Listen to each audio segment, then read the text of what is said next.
Hi friends, welcome to nonstop cooking. இன்றைக்கி நம்ம நல்ல ஒரு இட்லி, தோசை, ஆப்பத்துக்கு நல்ல ஒரு டேஸ்டியான சைட் டிஷ் தான் செய்ய போகிறோம். தக்காளி தண்ணி சட்னி. இது நல்லா இட்லி, தோசைக்கெல்லாம் சாப்பிட்றதுக்கு ரொம்ப அருமையான டேஸ்ட்டில் இருக்கும்.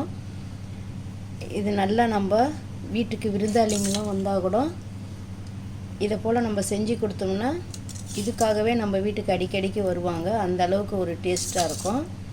வாங்க இதை நம்ம இப்போ எப்படி செய்யலான்னுட்டு பார்க்கலாம்.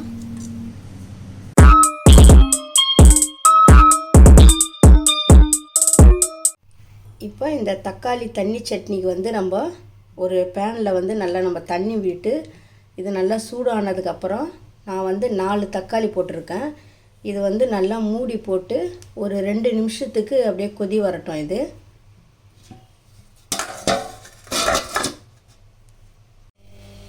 இப்போ நான் ஒரு 2 நிமிஷத்துக்கு நல்லா தண்ணியில் கொதிக்க வச்சிருந்தேன் தக்காளியை. இப்போ இது மேலே இருக்கிற தோலெல்லாம் நம்ம ஃபுல்லாக எல்லாம் எடுத்துடலாம்.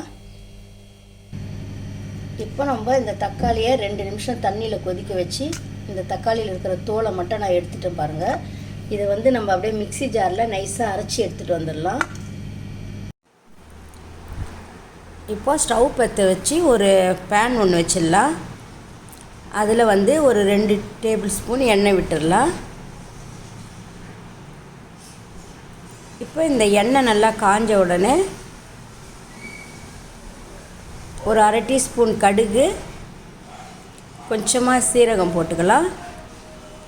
இந்த கடுகு சீரகம் நல்லா பொரியட்டும். இப்போ இந்த கடுகு சீரகம் பொரிஞ்ச உடனே 2 பச்சை மிளகாய் கட் பண்ணி அதிலே போட்டுடலாம். கொஞ்சம் கருவேப்பிலை போட்டு நல்லா கிளறி விட்டுடலாம். இப்போ இந்த பச்சை மிளகா வதங்கின உடனே 2 மீடியம் சைஸ் வெங்காயம் பொடியாக கட் பண்ணி வச்சுருக்கேன். அதையும் அதிலே போட்டுடலாம். போட்டு நல்லா நம்ம வதக்கிடலாம்.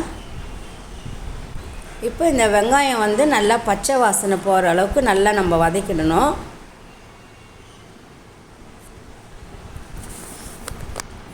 இப்போ இந்த வெங்காயம் நல்லா வதங்கிடுச்சு பாருங்கள். இதிலே நம்ம அரைச்சி வச்ச அந்த தக்காளி பேஸ்ட்டையும் அதிலே போட்டுடலாம். தக்காளி பேஸ்ட்டையும் போட்டுட்டு நல்லா கிளறி விட்டுடலாம்.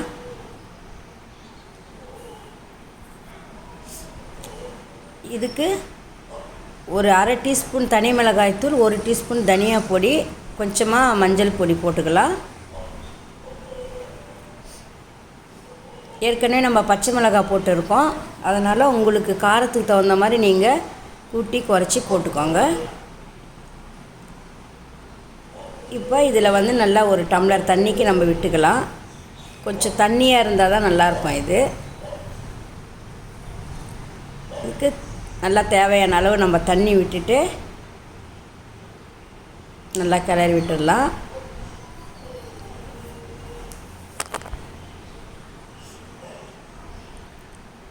இப்போ இதுக்கு தேவையான அளவு சால்ட்டு போட்டுடலாம். போட்டு இதை மூடி போட்டு நல்லா ஒரு 2 நிமிஷத்துக்கு நல்லா கொதிக்க விடணும். இப்போ நல்லா கொதி வந்துச்சு பாருங்கள். இது கொஞ்சம் நல்லா 2 நிமிஷம் கொதி வந்தவுடனே கொஞ்சம் திக்னஸ் ஆகும். இப்போ இது நல்லா கொதி வந்துடுச்சு.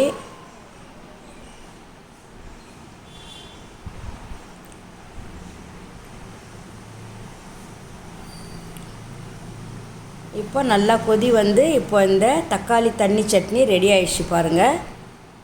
இது நல்லா இட்லி, தோசை, ஆப்பம் எல்லாத்துக்குமே நல்லா சைட் டிஷ்ஷாக வச்சுக்கிறதுக்கு நல்லா அருமையான டேஸ்ட்டில் இருக்கும். இதே போல் நீங்களும் செஞ்சு பாருங்கள். செஞ்சு பார்த்துட்டு எப்படி இருக்குன்னு கமெண்ட்ஸில் சொல்லுங்கள். இந்த வீடியோ உங்களுக்கு பிடிச்சிருந்தா லைக் பண்ணுங்கள், ஷேர் பண்ணுங்கள், கமெண்ட் பண்ணுங்கள், சப்ஸ்கிரைப் பண்ணுங்கள்.